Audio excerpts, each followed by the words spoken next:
Hello, my name's Kath. I'm a paramedic and a trainee advanced clinical practitioner in a couple of emergency departments in the north of England. I am going to take you through this month's issue of the Emergency Medicine Journal. I'm coming from a paramedic perspective, aiming this at paramedics, paramedic trainee ACPs, there are dozens of us, anyone else that's interested. I'd also recommend that EMJ have their own in-house podcast, which goes into data more. That is on Spotify and is great, so would recommend. So let's get into it. So I always like to start the EMJ with the supplement. It's a bit like the Saturday newspaper lifestyle supplement, kind of eases you into the main journal. So we've got a letter from Adrian Boyle at the beginning, and then there is a little project about refurbishing rest spaces in emergency departments. So they made some mess rooms a lot nicer. I wish they would come to the EDs I work at. Shout out to whoever stole 2 couches. 2 sofas disappeared entirely, costs which then had to be covered by the charity. So someone out there has 2 free couches. I hope you're comfortable on them. Right, so let's get on to the issue. So we are volume 41, issue 10. The headliner this month is a piece of qualitative research into attitudes of ED clinicians around providing care for asylum seekers and refugees. So this took place up in Glasgow. They did interviews with 12 ED workers, so 6 nurses, 6 doctors, the NHS binary, and explored their attitudes, which overall seem really positive and pretty open-minded. I guess the sample size is small, 12 clinicians, so it's always going to be more of a snapshot of the culture of one ED, but really cool. I mean, it's an ED I'd quite like to work at. And there's, I love qualitative research. I like seeing quotes. There's so much more I'd like to see on this subject. I would really love to see research into experience of refugees accessing healthcare. So, as that patient perspective, it would have been really nice to see quantitative data alongside qualitative data in this situation, in terms of attendances, outcomes, all of that. But that's beyond the scope of this paper. But in general, really nice to see an inclusion health perspective in the EMJ. And there's some additional bits around accessibility in emergency medicine in this issue. So that's the first piece. Then we've got a little piece which is a photo of uremic frost. So this is when your kidneys are knackered, you get really high urea levels in your blood, and you get deposits of urea crystals on the skin. It looks a little bit like you've been dusted with icing sugar. So just a little aside, but I kind of like those obscure signs, because the more you learn, you think, I might never see this in my career, but if it's just one time, that'd be pretty nice. Just to hand over that someone's got splinter hemorrhages.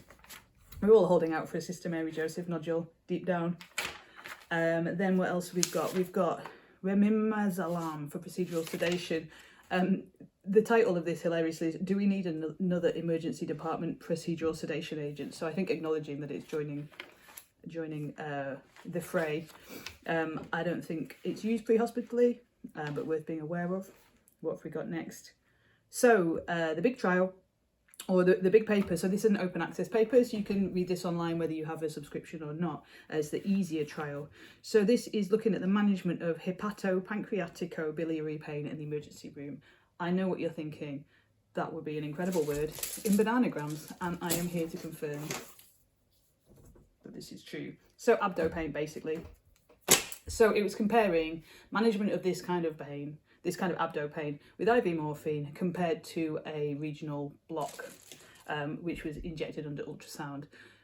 So pre-hospitally, you tend to use IV morphine for these kind of patients. In hospital, we've got more options. So this trial was comparing the use of regional blocks with IV morphine. So we know morphine is hard on the kidneys. You've got all the kind of potential side effects. You've got respiratory depression, oversedation. So they compared the two, so non-blinded, because you can't really blind someone as to whether they're being injected with a local anaesthetic or not. So non-blinded trial, and what were the results? So the block was longer lasting, more effective than IV morphine, and then sidestepping all those opioid risks, and lasted longer as well. So morphine's lasting 3 to 5 hours, whereas the block was lasting between 4 and 24 hours. So can really get someone set up.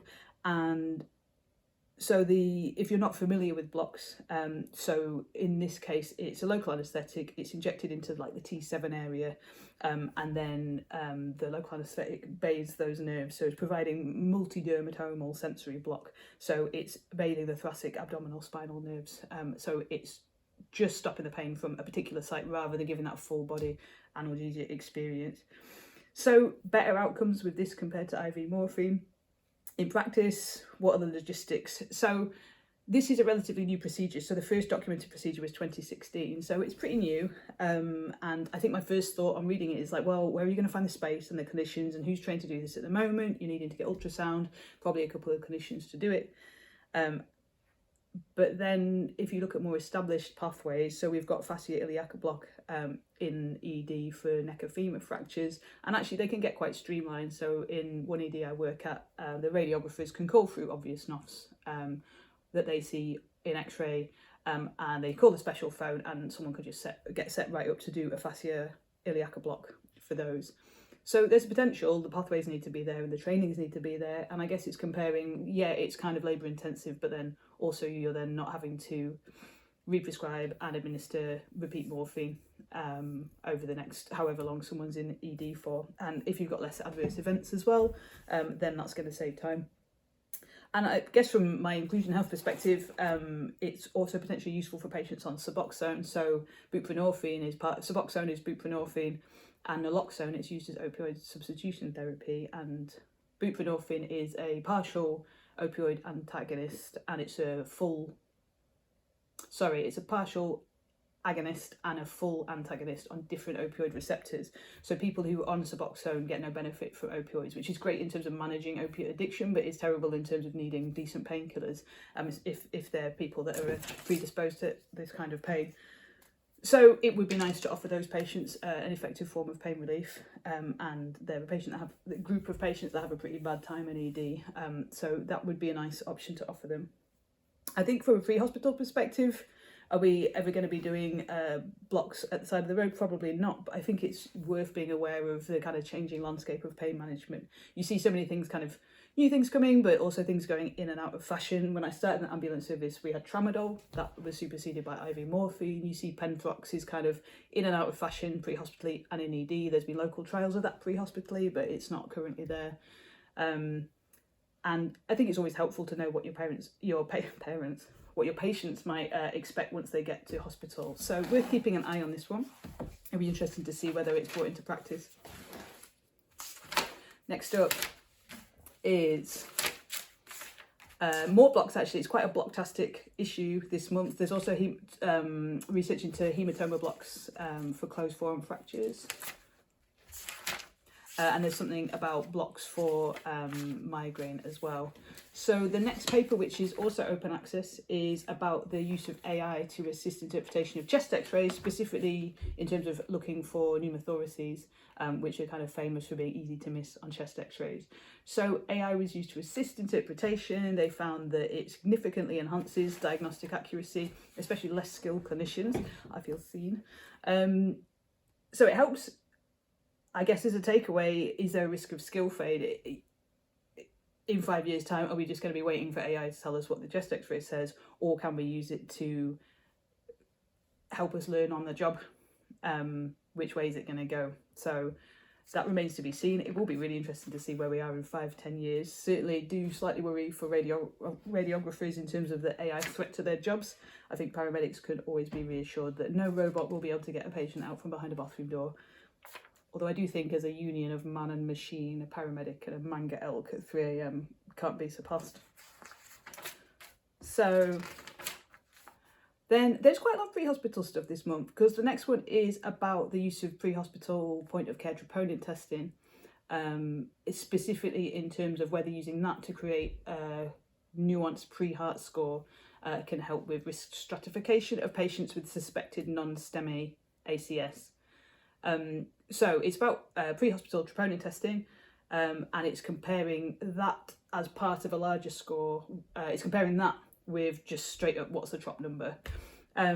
So it was pre-hospital troponin testing was used to get the T in pre-heart score. So pre-heart score is pre-hospital, heart is history, ECG, age, risk, and troponin.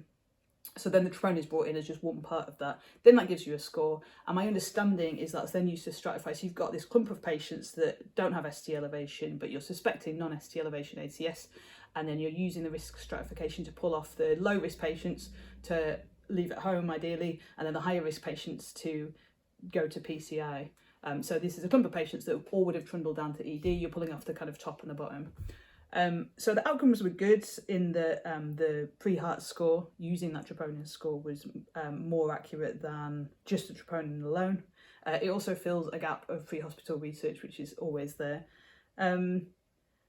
So the aim was to externally validate the pre-heart score versus troponin alone, which they have done. In terms of how this influences practice, there's more reading I need to do around the use of risk stratification to leave people at home with chest pain. I don't know whether this is because I need to move with the times or whether it's because I'm sensible, but the thought of leaving any chest pains at home does make me feel worried. And I guess troponin is reassuring in some contexts, but then there's all those differentials that we think about in ED. So I don't know if I would ever really relax about leaving someone at home with chest pain, because there's always that fear of missing a weird PE or missing something aortic going on. I am interested to know what pre-hospital trop testing there is. We don't have it locally. I asked some local crit care and they say it must be out there because it's all sparrows write their dissertations about now. So if anyone has any wisdom about that, I'd be interested to hear it. So next up, again pre-hospitally, on-scene times during ambulance assessment of suspected stroke patients across England from December 2021 to November 2022. So this isn't research, this is a group from the North East. So there's someone from Northumbria University, Newcastle University and NEAS, so North East Ambulance Service. They did a Freedom of Information request to all the English ambulance services asking for their on-scene times for suspected strokes. So the GIRFT project, the Getting It Right First Time project, is national. It's looking at improving care of lots of different conditions, like there's a GIRFT pathway or protocol for cauda equina, for example, and the GIRFT improvements around suspected stroke care say that on ambulance on scene time should be 30 minutes or less. So these researchers have got the data, and it turns out that the mean on scene time across England is 37 minutes and 40 seconds. So the range is the best service squeaked in under half an hour at 29 minutes and 15 seconds, and the slowest were 43 minutes and 21 seconds. So mean time 37 minutes 40 seconds. So we're not, ambulance services are not getting it right first time, or maybe they are but very slowly. So this is a letter to the EMJ. We now know that the ambulance crews are spending too long on scene with suspected stroke patients. What we don't know is why. And I think partly that's that data gap. Anyone that's worked pre-hospitally knows that comms know when you keyed on scene and they know when you've keyed to leave scene, but in between is this kind of dead zone, unless you're doing something like a cardiac arrest where you're documenting like minute by minute what you're doing, what drugs you're giving. It's kind of nebulous. So are people spending 37 minutes and 40 seconds chatting with a patient because they don't have the appropriate level of get up and go? Or are they keying on scene at the ground floor of a block of flats and then finding that the patient is on the 6th floor and the lift is broken? It's really hard to know, and I don't think the data even exists to find, or information, freedom of information requests. So it's that classic kind of pre-hospital data gap. There's some speculation in the letter, like, is it because people are doing 12 leads that don't actually need doing? Is it because they're putting in cannulas? Which is the classic stay and play versus load and go, I guess. But no one really knows. In the EMJ podcast, they were speculating, is it urban versus rural? But my understanding is this is on-scene times specifically, so it's not about journey times, it's just the time from keying on scene to keying off scene. So I don't see that there should be a difference whether someone's out in the sticks or whether they're in the middle of a city. So yeah, the outcome, I don't know. Spending too long on scenes, what are we doing? Don't know. Take away pre-hospitally, time is brain, get him to hospital.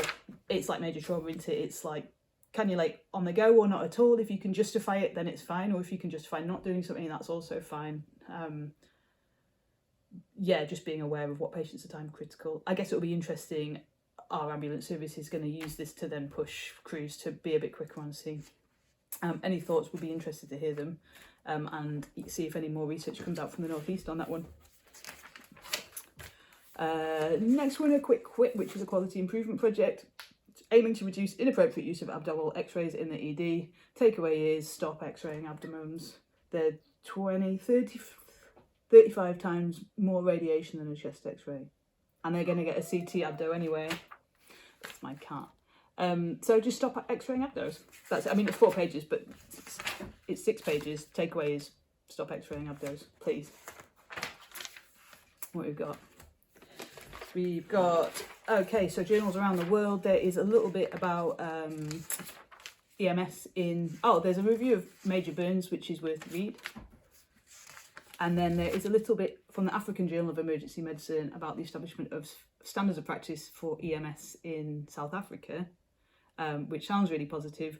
Their takeaway is that it's kind of binary. It's like minimum standards, so you can now see which services are either adequate or not adequate, but there's no nuance beyond that really, in terms of what does excellence look like, what's the pathway to that. But it seems like a good start. I've worked with a couple of people that have worked in South Africa and be interested to hear from anyone over there who's worked over there in terms of what the structures are. I think sometimes when you've only worked in one trust or in one area, you know, like when you're a kid and you think your family's normal, and you don't really get a perspective on the fact that you've only experienced that one thing. I feel like that about my little corner of the NHS sometimes, and it always blows my mind to talk to people who work in different systems. And then moving on to the journal. So there's a page that's a journal review, and I can see at this point I'm reviewing a review, and it's kind of like a pyramid scheme. But there is a paper about harm reduction, which is something I'm interested in.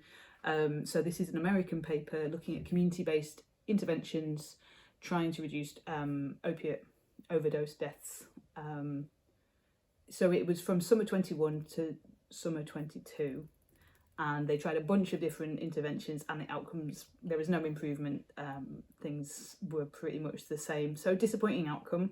I guess 2 things. One is that trying to do research or harm reduction in a pandemic is kind of doomed, and also that they tried a lot of different interventions, so it made for quite noisy data in like how do you separate out, maybe some were working and others weren't, but it kind of got lost in the noise. So a bit of a disappointing outcome, but also nice to see harm reduction in the EMJ. And then there's going back to a piece which is McHenry et al. At the Deep End was a social emergency medicine. I just really like this. It's talking about the concept of social emergency medicine. It's talking about health inequalities. It's talking about the link between social deprivation and chronic disease and poor outcomes for people. It's talking about cultural change. Love it. And it also pointed me towards a paper which I am now going to go away and read, which looks ace, which is called Maximising the Role of Emergency Departments in the Prevention of Violence, Developing an Approach in South London. So that's Holdsworth, Criddle, Mohideen et al. From 2012. So that is the next thing I'm going to go and read. So that is the EMJ for this month. So thank you for watching. My views represent absolutely no one except my own. Please leave a comment if I've said anything stupid, and I will see you next time for volume 41, issue 11.